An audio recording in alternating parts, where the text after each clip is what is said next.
ಇದು ನಿಜಕ್ಕೂ big shock ಅಂತಾನೆ ನೋಡಿ. ಹೊಸ ವರ್ಷಕ್ಕೆ ವಾಟ್ಸಾಪ್ ಬಳಕೆದಾರರಿಗೆ ಇದು ನಿಜಕ್ಕೂ ಬಿಗ್ ಶಾಕ್ ಅಂತಾನೆ ಹೇಳ್ಬೋದು. ಜನವರಿಯಿಂದ 1ರಿಂದ ಮೊಬೈಲ್ ನಲ್ಲಿ ಇರಲ್ಲ ಅಂತೆ ವಾಟ್ಸಾಪ್. ಹಳೆ ವರ್ಷನ್ ಮೊಬೈಲ್ ಹ್ಯಾಂಡ್ ಸೆಟ್ ಗಳಿಗೆ ಸಿಗಲ್ಲ WhatsApp. Old version Android iPhone ಗಳಲ್ಲಿ ವಾಟ್ಸಾಪ್ ಇರಲ್ಲ ಅಂತೆ. ಹಳೆ ವರ್ಷನ್ ಗಳಿಗೆ ಸಪೋರ್ಟ್ ಮಾಡಲ್ಲ ಅಂತ ಹೇಳಿದೆ ಅಂತೆ ವಾಟ್ಸಾಪ್ ಸಂಸ್ಥೆ. ಕಿಟ್ಕ್ಯಾಟ್ ಸೇರಿದಂತೆ ಹಳೆ ಓಎಸ್ ಗಳಲ್ಲಿ ವಾಟ್ಸಾಪ್ ಸಿಗಲ್ಲ. ವಾಟ್ಸಾಪ್ ಏನಾದ್ರೂ ಬೇಕಿದ್ರೆ ಲೇಟೆಸ್ಟ್ ವರ್ಷನ್ ಇರುವಂತಹ ಮೊಬೈಲ್ ಅನ್ನ ತೆಗೆದುಕೊಳ್ಬೇಕಾಗುತ್ತೆ.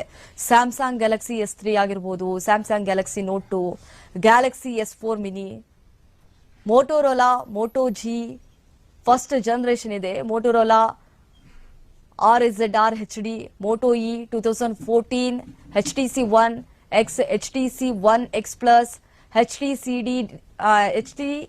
Desire 500, HTC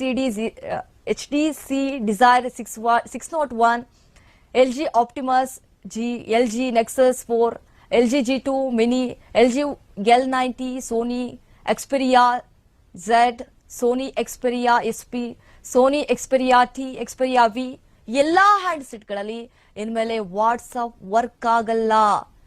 ಈಗ ಇದೇನಿದೆ ಲೇಟೆಸ್ಟ್ ಫೋನ್ಗಳನ್ನ ಖರೀದಿ ಮಾಡಬೇಕಾಗುತ್ತೆ ಈಗ ಬಂದಿರುವಂತಹ ಮೊಬೈಲ್ಗಳನ್ನ. ಸೊ ಆ ಮೊಬೈಲ್ನಲ್ಲಿ ನಾವು ವಾಟ್ಸಪ್ ಅನ್ನ ಬಳಕೆ ಮಾಡಬಹುದು. ಈ ಹಿಂದೆ ಹಳೆ ವರ್ಷನ್ಗಳಲ್ಲೂ ಕೂಡ ಗೂಗಲ್ ಸ್ಟಾಪ್ ಆಗಿತ್ತು.